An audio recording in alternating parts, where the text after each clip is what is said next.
Boris Johnson's Brexit deal has fragmented the Unionist vote, raising the prospect of Sinn Féin's Michelle O'Neill becoming Northern Ireland's First Minister next year in a move that would increase the pressure for a poll on the question of Irish unity, pollster Sir John Curtis has said.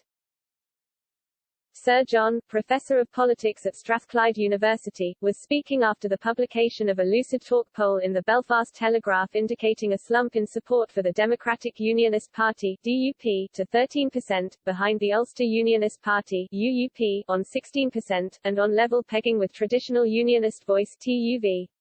By contrast, nationalists Sinn Féin are on 25%, and leader Mrs O'Neill would likely become First Minister if the results were replicated in next year's Northern Ireland Assembly elections. Sir John told Express.co.uk, the levels of party support are not that surprising.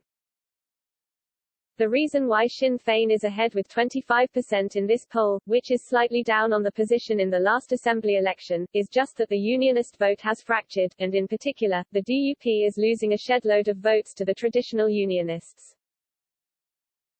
So you've now got the DUP, the UUP, and traditional Unionists all roughly at around 15% or so. So the Unionist vote is now severely fractured while the nationalist vote is still much more concentrated on Sinn Féin than it is the SDLP. Therefore, so long as that fracturing of Unionist vote remains in place, Sinn Féin looks like they've got a good chance of coming first next year, not because they're any more popular but because of that division. The current situation was one of the consequences of the Prime Minister's Brexit deal, Sir John suggested. He added, by basically selling out on what the DUP wanted for Northern Ireland and accepting the idea of there being checks down the Irish Sea, he basically screwed the DUP and is suffering the consequences. Of course, the way the Assembly works, the fact that Michelle O'Neill might become the First Minister, not the Deputy First Minister, is perhaps more symbolic than anything else. Given the way the Assembly works, nothing happens unless there is both a majority of nationalists and unionists in favour. Nevertheless, the prospect of a nationalist First Minister would be a significant headache for Mr Johnson, Sir John predicted. Referring to Nicola Sturgeon, he said, it could mean that not only could Boris Johnson face a First Minister in Scotland who wants to get out of the United Kingdom, but he could also face a First Minister in Northern Ireland that also wants to get out of the United Kingdom.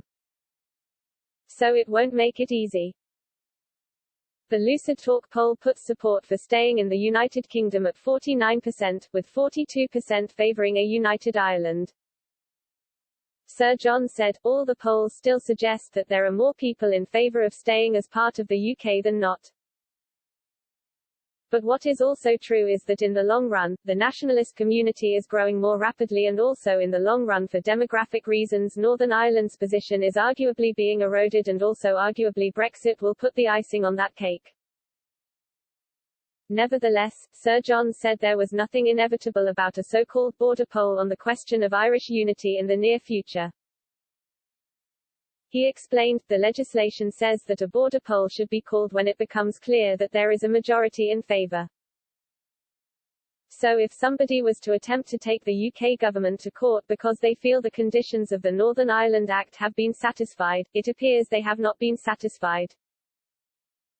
However, the issue has clearly been given a whole new lease of life because of Brexit.